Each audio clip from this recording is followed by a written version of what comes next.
Ibu, salam sehat buat kita semua. Perkenalkan, nama saya Tahata Mufti Simbulun dari 1052. Baik Bu, saya akan mencoba menjelaskan sedikit tentang hukum dasar kimia. Hukum dasar kimia ada 5, yaitu pertama, hukum kekekalan massa atau Lavoisier. 2. Hukum perbandingan tetap atau hukum Proust. 3. Hukum perbandingan berganda atau hukum Dalton. 4. Hukum Gay-Lussac. 5. Hukum Avogadro. 1. Hukum kekekalan massa atau hukum Lavoisier.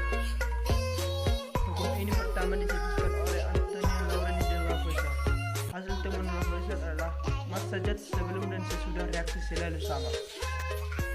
Adapun bunyi hukum kekekalan massa adalah dalam sistem tertutup, massa zat sebelum dan sesudah reaksi adalah sama. 2. Hukum perbandingan tetap atau hukum Proust. Pada tahun 1779, seorang ahli kimia asal Prancis bernama Joseph Louis Proust melakukan sejumlah percobaan pada beberapa senyawa untuk mengetahui perbandingan massa unsur-unsur dalam senyawanya. Adapun bunyi hukum perbandingan tetap atau hukum Proust adalah perbandingan massa unsur-unsur dalam satu senyawa adalah tertentu dan tetap. 3. Hukum perbandingan berganda atau hukum Dalton. Hukum perbandingan berganda atau hukum Dalton ditemukan oleh John Dalton.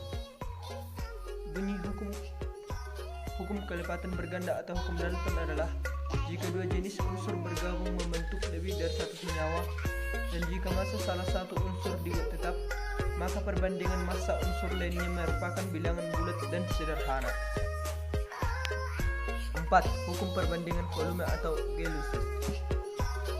Hukum ini pertama ditemukan oleh seorang ilmuwan dari Inggris bernama Henry Cavendish dan dikembangkan oleh ilmuwan berasal dari Prancis yang bernama Gay-Lussac. Hukum perbandingan volume atau Gay-Lussac berbunyi, pada suhu dan tekanan yang sama, volume gas yang bereaksi dan volume gas hasil reaksi berbanding sebagai bilangan bulat dan sederhana. 5. Hukum Avogadro. Hukum ini dicetuskan ilmuwan asal Italia bernama Amadeo Avogadro. Adapun bunyi hukum Avogadro adalah pada suhu dan tekanan yang sama, perbandingan volume dan perbandingan koefisien memiliki jumlah molekul yang sama pula. Sekian dan terima kasih.